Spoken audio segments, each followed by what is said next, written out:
Hello and welcome to the Community Clubs Victoria podcast. My name is John Deeks, and the purpose of this series is to gain a deeper understanding of the amazing work not-for-profit community clubs do in caring for their members and the profits that go to support local communities and how clubs are an integral part of those communities. Now, to help us understand the facts and to put to bed some misconceptions surrounding Community Clubs Victoria, I'm joined by Andrew Lloyd, the CEO of CCV. Welcome, Andrew. Thank you, John. Nice to be with you. Andrew, your CV reads a perfect fit for CCV. You've done gaming, you've done hospitality and law. That's right, John. Look, I like to think that I have got some good insight understanding the industry and also understanding community issues, having worked in the legal assistance sector and seeing what's out there in different vulnerable communities. So you're quite right with that little introduction. Andrew, perhaps you could enlighten our audience when it comes to responsible gaming. There's some misconceptions with gambling per se. I think one of the worries is that with hyper-regulation, it pushes gambling to unregulated spaces where we're least able or prepared to regulate it. Just because you want to restrict one form of gambling doesn't mean that it just stops. So I'm really passionate about it, and the Victorian Responsible Gambling Foundation previously was starting to do some work in primary schools explaining these issues to children. I'm a big believer that that's where this work needs to start. Andrew, what are the statistics when it comes to gaming and community clubs? Look, in relation to problem gambling figures, that's also not really clearly understood. So the last Victorian Responsible Gambling Foundation Victorian Population and Gambling Health Study, which was completed in 2020, the research was done over 2018 to 19. So the incidence of adult problem gambling was 0.7%. So that's less than 1%. 0.7%? Yeah, so that's been quite steady for a number of years, but that is the referenced source for that statistic, which sometimes in the media people would think that, it's enormously more than what that is, but that's the source and that's the foundations for that statistic. Andrew, I'll be honest with you, before I became involved in CCV, doing the awards night and doing other bits and pieces, I kind of lumped the community clubs, the bowling clubs and all the other wonderful sports clubs that are around Victoria and indeed Australia, kind of lump them in with the pubs that have got, poker machines and other gaming areas and, the casinos. And I was totally wrong. So what protections are in place for not-for-profit clubs? That's right. Sometimes even talking to members of parliament, they don't fully appreciate and understand the difference between a hotel and other gambling organisations and a club. So our member clubs are not-for-profit organisations, as we've mentioned. Their core purpose is around their sports or their community activities. So this is a legacy product, poker machines in clubs in Victoria. So in the 1990s are introduced, lots of stringent protections, and let's just very quickly go through it for our audience. So every single poker machine has 24/7 CCTV on it. You've got the Responsible Gambling Code of Practice in place, trained staff that have to complete different modules, strict Gaming Commission inspection regime, auditing, venue support officers that do ongoing training. We have the venue self-exclusion program that CCV provides to support the industry with. And of course, Andrew, community clubs are aware of their members. The good points, the bad points. They watch out for them because their members, their family, they know these people. Look, that's right. Clubs know their members. They've got a connection with them. Presently, visitors coming in need to show their driving licence. So the club's KYC, we call it these days, know your customer, intimately know who's coming in and out of their venues. But it sure is easier to know your customer when you know your customer's a member. Totally agree. And the social licence, these clubs have a community board. So it's not a big corporation that looks at different risk factors and says, what are the risks here, factor that into our operations. No, the club boards, as you mentioned before, John, they're like neighbours to a lot of the people that come into the club. It's a hub for the community. Most definitely. At times of natural disasters, I can think of a number of clubs that open their doors to the SES and to the CFA, providing meals and all sorts of things. The floods during Lakes Entrance, the bowling club down there, was a little relief hub. So that's what clubs are there to be, interfacing with the community. And from the gaming perspective, clubs just want to have a sustainable model. What about some of the stats? Statistics, John. So the KPMG National Club Census that was conducted a few years ago now. So in Victoria, there's 30,000 staff employed in clubs and approximately 9,000 in regional areas. $850 million in free or subsidised facilities. 2.3 million members. 1 billion social contribution. And 56 million in cash and in-kind donations. Hang on, what was it? 1 billion in what? 1 billion in social contribution. That social contribution is the cost of sporting fields, golf courses, bowling greens, all these facilities that are provided and maintained. Is that the money that the clubs have put back into the community?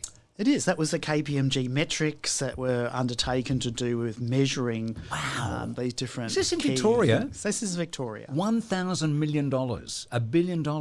No, it is substantial. Enormous number of golf clubs in Victoria alone, and just think about how much it costs to maintain a golf course a week and everything that it contributes to the health and well-being of the community. And you think of the great work that all of the clubs have done. I have personally seen at the Altona Sports Club and so many other places as well. Those things are never generally reported. That's right. And you mentioned Altona Sports Club. A club like that's exemplar because that club has 3 courtesy buses, programs to do with lawn bowling for primary school children. Just recently, I saw a photograph of the club president giving some uniforms to the All Abilities junior basketball team in their local area. The club is just, as we say, a hub that connects people, contributes and gets people together.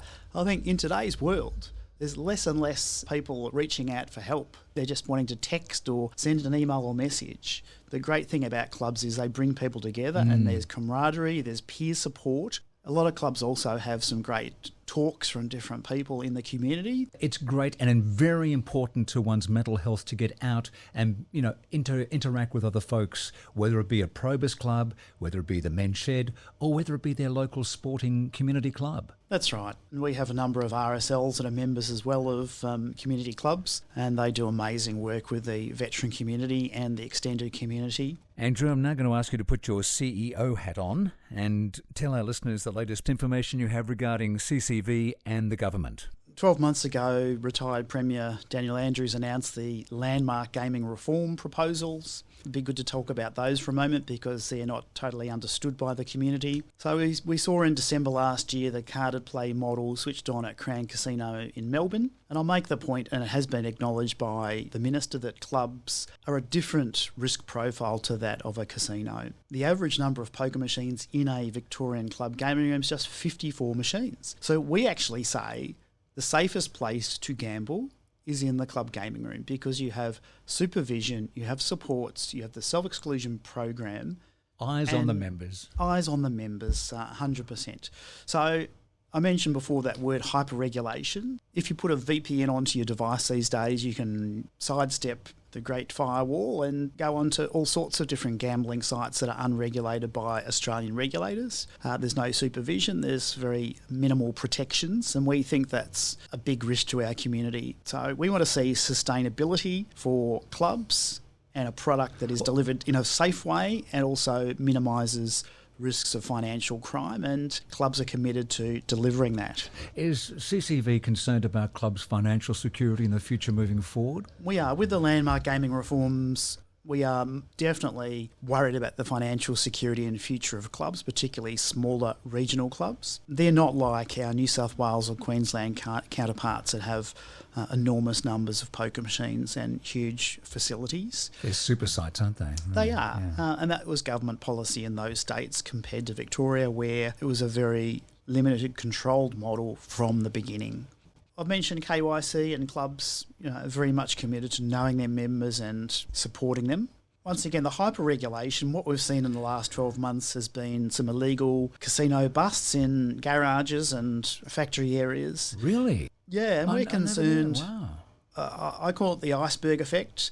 So there's been some detected, but you wonder and you worry about what is under the waterline that's far bigger. So again, we believe that the way to deliver a responsible gambling product is in a club that has all these different protections. Look, the Gaming Commission in Victoria, and it's changed its name at different points in time, such a stringent organisation, the way that it conducts all of its compliance checks, the education and the information for venue operators. So it's been always a very, very controlled gambling model. Is the government listening to CCV? Well, we've got a good working relationship with the government and they do listen.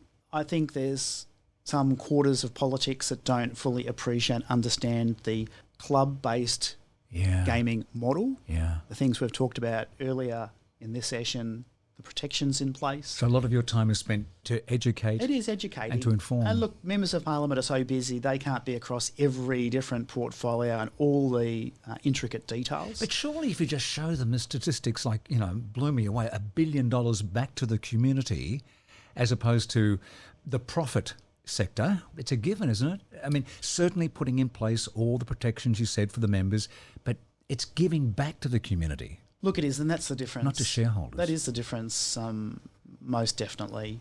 So that's what we keep explaining, the nature of clubs and what they do with the proceeds from their different activities. So I think that's an education piece that is definitely ongoing. And we encourage clubs to keep engaging with their local community and explaining what they do and talking to local council as well to work together.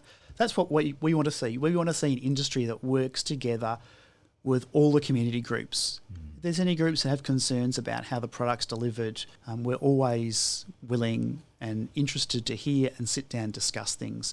I think this government is as well. The consultation that's been undertaken to do with the landmark reforms has taken on board lots of different community groups' concerns to do with the model. Andrew, look, thank you for giving up your time today and separating the facts from the fiction and putting to bed some of the misconceptions and misunderstandings around the vital role that community clubs play across Victoria. My guest has been Andrew Lloyd, the CEO of CCV, and we look forward to you joining us again next time as we explain the amazing work not-for-profit clubs do in helping their local communities and their members. I'm John Deeks, and thank you for taking the time to listen.